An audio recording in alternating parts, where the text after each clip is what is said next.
Hi everyone, this is Jonathan Meyer, and today I want to talk to you a bit about the productivity system that I've been building and tweaking over the last 5 months that has helped me to consistently create content and publish content.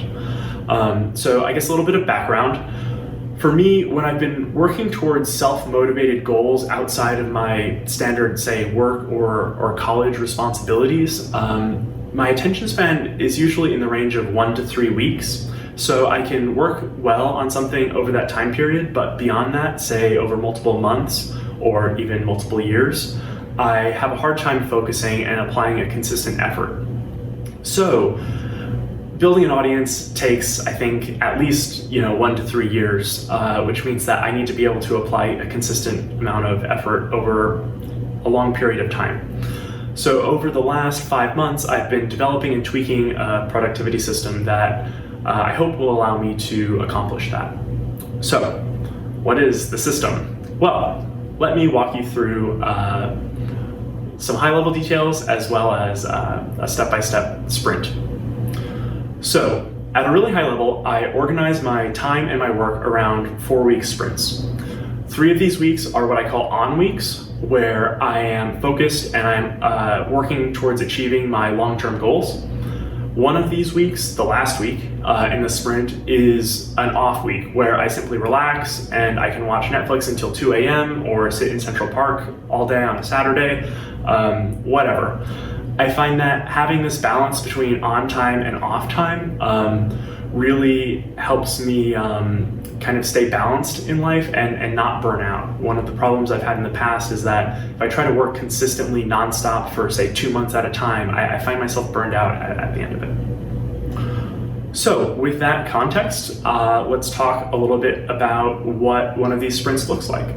So the way I start these sprints is on the first Sunday of a month, I sit down for, say, 30 to 60 minutes, and I do my sprint planning, where I outline high-level goals of what I want to accomplish over the next 3 weeks.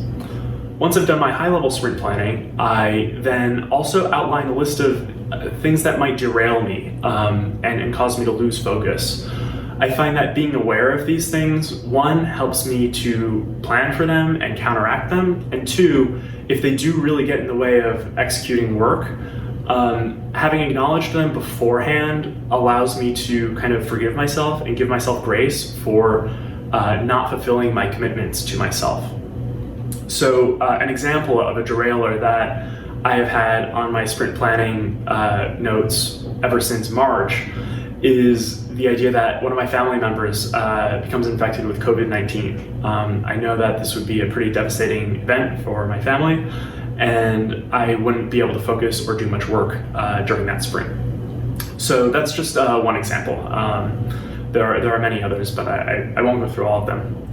So now, once I have gone through kind of my high-level sprint planning, I move into a more tactical weekly planning session where I take a subset of the goals that I've committed to for the sprint and I block off time on my calendar over the course of the next week where I will work towards completing those goals.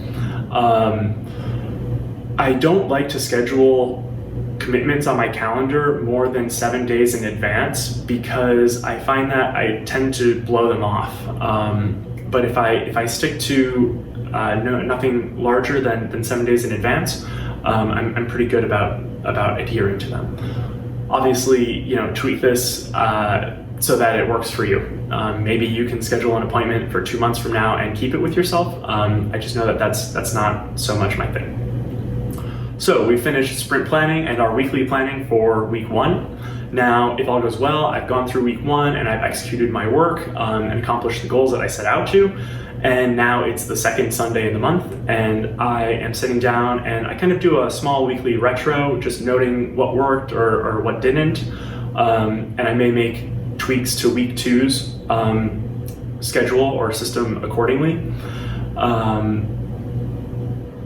But once I have that retro in place, I go again through a week 2 tactical planning session where I block off time on my calendar, select the subset of goals that I'm going to go through, and go through the exact same process as in week 1. The same thing repeats for week 3, until the very end of week 3, when I take some time to sit down and do a broader sprint retro, kind of looking at what worked at a high level in the sprint, what didn't, and ultimately celebrating the goals that I did accomplish. I find that this is really important and really rewarding for me.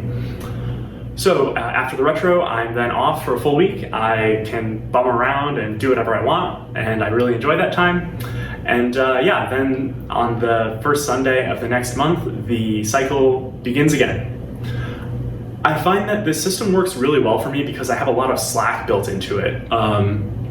Even if one of my sprints completely blows up and I get nothing done, or even just a small fraction of what I originally intended to, as long as I'm willing to sit down on the first Sunday of the next month, I can kind of get back on the train.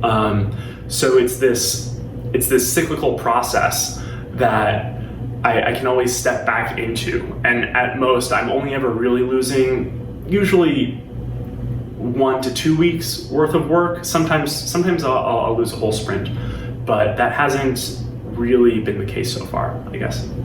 So this is the system that I'm working on right now. I hope that this is maybe helpful for you in achieving your own self-motivated goals. It's worked for me for 5 months so far, and I hope that it keeps working into the future. Thanks for your time, and I hope this helps. Stay well.